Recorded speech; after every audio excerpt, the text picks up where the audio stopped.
29 अप्रैल 2026 मध्य प्रदेश के लोक शिक्षण संचालनालय का एक ऑर्डर आता है और अचानक अतिथि शिक्षकों की भर्ती की पुरानी उबाऊ नौकरशाही प्रक्रिया पूरी तरह से एक डिजिटल ट्रेजर हंट में बदल जाती है। आज के इस एक्सप्लेनर में हम इसी जीएफएमएस पोर्टल 3.0 के डिजिटल आर्किटेक्चर को डिकोड करने वाले हैं और जानेंगे कि ये पूरी प्रक्रिया कैसे काम करती है। अब इस ट्रेजर हंट का सबसे बड़ा इनाम क्या है? वो है मेरिट स्कोर कार्ड। देखिए, अब मध्य प्रदेश में अतिथि शिक्षकों की कोई डायरेक्ट नियुक्ति नहीं होती। सब कुछ 100% मेरिट पर तय होता है और ये स्कोर कार्ड ही असल में वो चाबी है जो क्लासरूम का दरवाजा खोलेगी। इसमें आपकी शैक्षणिक योग्यता, प्रोफेशनल डिग्री और एमपीटेट परीक्षा के अंकों को मिलाकर एक वेटेज तैयार किया जाता है। आसान भाषा में कहें तो जिसका स्कोर कार्ड जितना दमदार, उसे पढ़ाने का मौका मिलने के चांस उतने ही ज्यादा। इस पूरे सिस्टम को नेविगेट करने के लिए हमारा आज का रोड मैप कुछ इस तरह है।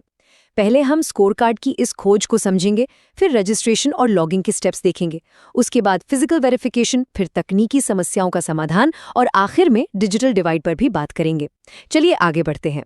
तो हमारा पहला सेक्शन है स्कोर कार्ड की खोज, यानी एक एकदम क्लीन डिजिटल स्लेट।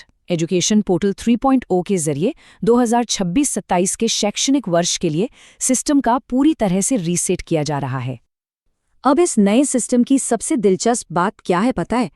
इसमें किसी को भी वीआईपी ट्रीटमेंट या छूट नहीं मिल रही है, चाहे कोई बिल्कुल नया आवेदक हो जिसे ई-केवाईसी से शुरुआत करनी है, या फिर कोई ऐसा अनुभवी शिक्षक जो सालों से अपनी सेवाएं दे रहा हो। सभी को इस प्रोसेस से गुजरना ही होगा। सरकार पुराने डेटाबेस पर बिल्कुल भरोसा नहीं कर रही। समझ लीजिए कि प्रशासन अपनी पुरानी डिजिटल अलमारी को पूरी तरह खाली कर रहा है ताकि एक एक डॉक्यूमेंट की नए सिरे से सॉलिड चेकिंग हो सके। और इस काम को बिना किसी अफरा तफरी के करने के लिए जो टाइमलाइन बनाई गई है ना, वो कमाल की है। 2 से 11 मई तक सिर्फ नए लोग रजिस्टर करेंगे और 12 से 22 मई तक पुराने शिक्षक अपना डेटा अपडेट करेंगे और अपनी आईडी मर्ज करेंगे। इसे तकनीकी भाषा में पीक लोड मैनेजमेंट कहते हैं। ये बिल्कुल एयरपोर्ट की बोर्डिंग जैसा है। ग्रुप्स में बुलाया जाता है ताकि एक साथ भीड़ न लगे। मकसद सीधा है, एक ही समय में लाखों आवेदनों से राज्य के सर्वर को क्रैश होने से बचाना। चलिए अब आते हैं दूसरे सेक्शन पर, रजिस्ट्रेशन और प्रोफाइल लॉकिंग, यानी अपने सुराग सुरक्षित करना।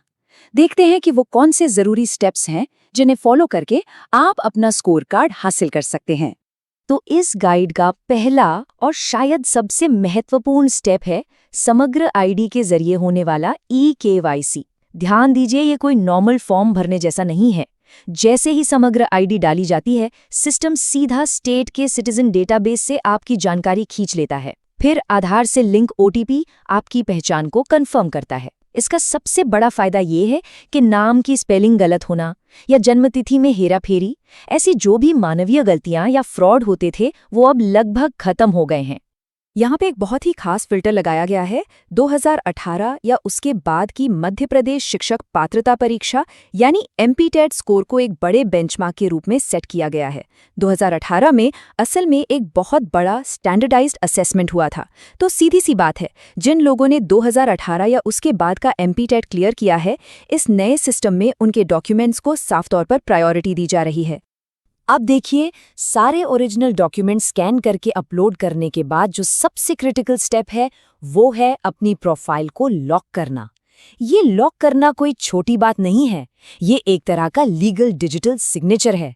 अगर सिर्फ डॉक्यूमेंट अपलोड करके छोड़ दिया और प्रोफाइल लॉक नहीं की, तो वो एप्लीकेशन किसी काम की नहीं है। वो बस एक रफ ड्राफ्ट मानी जाएगी और स्कोर कार्ड कभी जनरेट नहीं होगा। तो लॉक करना मस्ट है। और अब हम पहुंचते तीसरे सेक्शन पर, भौतिक सत्यापन यानी फिजिकल वेरिफिकेशन। ऑनलाइन काम पूरा होने के बाद ये इस पूरी प्रक्रिया का अंतिम बॉस, या यूं कहें कि सबसे बड़ा चैलेंज है। संकुल प्राचार्यों के लिए एक बहुत सख्त निर्देश है कि उन्हें हर एक सेमेस्टर की ओरिजिनल मार्कशीट का वेरिफिकेशन करना ही होगा। सिर्फ फर्स्ट सेमेस्टर के डॉक्यूमेंट्स देखकर काम चलाने वालों पर कड़ी अनुशासनात्मक कार्रवाई होगी। दरअसल ये एक बहुत बड़ी पुरानी खामी को बंद करने के लिए किया गया है।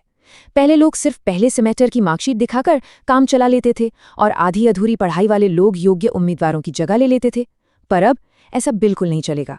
एक एक कागज की बारीकी से जांच होगी। और ये वेरिफिकेशन सिर्फ कागजों को देखकर खत्म नहीं हो जाता। यहाँ एक बहुत ही शानदार डबल ऑथेंटिकेशन सिस्टम काम कर रहा है। पहले तो प्रिंसिपल खुद ओरिजिनल कागजातों की फिजिकल चेकिंग करते हैं और जब वो पूरी तरह संतुष्ट हो जाते हैं तब सिस्टम के जरिए आवेदक के रजिस्टर्ड मोबाइल नंबर पर डिजिटल वेरिफिकेशन के लिए एक ओटीपी भेजा जाता है। जब तक वो ओटीपी प्रिंसिपल को नहीं बताया जाता, वेरिफिकेशन कंप्लीट नहीं माना जाता। यानी कागजों का आपकी डिजिटल पहचान से पूरी तरह मैच होना 100% जरूरी है। चलिए सेक्शन 4 पर आते हैं, तकनीकी समस्याओं का समाधान। अब जाहिर है जब इतने बड़े लेवल पर डिजिटल सिस्टम काम करेगा तो कुछ तकनीकी उलझनें तो आएंगी ही, तो उन्हें कैसे फिक्स करना है ये जानना भी जरूरी है। इस सिस्टम में गलतियों को सुधारने के लिए बहुत ही स्पष्ट रास्ते दिए गए हैं। जैसे अगर आपकी कई पुरानी आईडीज हैं तो 12 से 22 मई के बीच मर्ज एक्सपीरियंस मॉड्यूल का इस्तेमाल करके उन्हें जोड़ा जा सकता है। और मान लीजिए फॉर्म भरते समय कोई टाइपिंग मिस्टेक हो गई है तो घबराने की बिल्कुल जरूरत नहीं है। फिजिकल वेरिफिकेशन के टाइम प्रिंसिपल आपके आवेदन को रिजेक्ट कर सकते हैं। सुन के डर लगता है ना, लेकिन ये रिजेक्शन कोई सजा नहीं है। इससे बस आपकी प्रोफाइल अपने आप अनलॉक हो जाती है ताकि आप गलती सुधारकर उसे वापस से लॉक कर सकें। लेकिन एक जगह नियम बहुत सख्त है। अगर मोबाइल नंबर खो गया है और उसे बदलना है तो आपको डीईओ या बीईओ ऑफिस में खुद चलकर जाना होगा। अब पहली नज़र में ये बेकार का सरकारी चक्कर लग सकता है, लेकिन ऐसा नहीं है।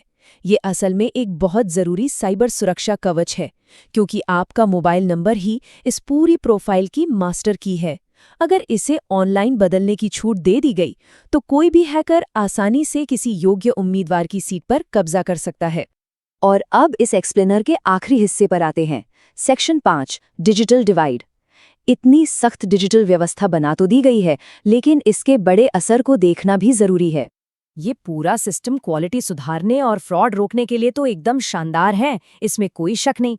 लेकिन एक बड़ा सवाल जो हम सबको सोचना चाहिए, क्या ये फूल प्रूफ डिजिटल भूल भुलैया उन प्रतिभाशाली शिक्षकों को पीछे छोड़ने का रिस्क तो नहीं ले रही, जो दूर दराज के ग्रामीण या आदिवासी इलाकों में हैं, जहां आज भी सही इंटरनेट कनेक्शन या सर्वर का चलना किसी चुनौती से कम नहीं है?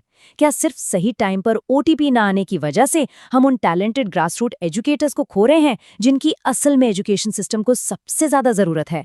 इस पर जरूर सोचिएगा।